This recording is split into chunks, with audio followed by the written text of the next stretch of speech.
when someone comes to you with a proposal and you are happy with their level of character and conduct as well as religion, then do not disagree or deny them. Let them get married to your daughter.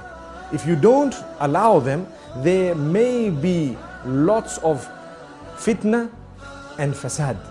What is fitna and fasad on earth?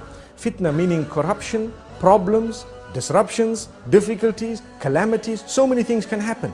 So this is the teaching of Muhammad, may peace be upon him. We need not reject proposals without a reason. Some people will reject it solely because they've had a problem with someone, solely because they had one raw deal where they were wrong sometimes, and their daughter has to suffer, the son has to suffer. They lose out on good proposals. As we all know today, to get a good person to marry is like hunting for a needle in a haystack.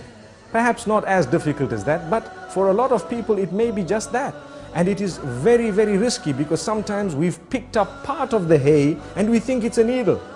And in the same way, we think we have a good man or a good wife, and it only turns out later on that they're not as good as we thought they were.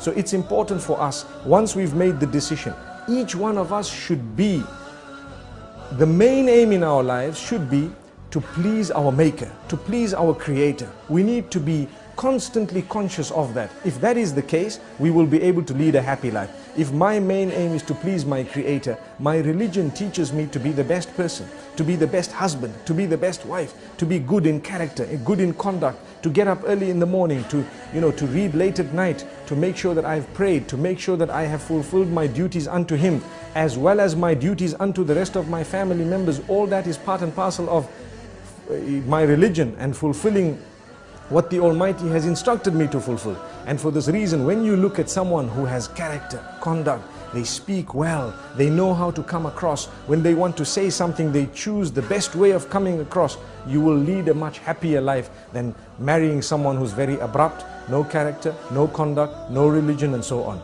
We've had cases where you have people who pick up their wives in nightclubs. It is said that is exactly where they leave them.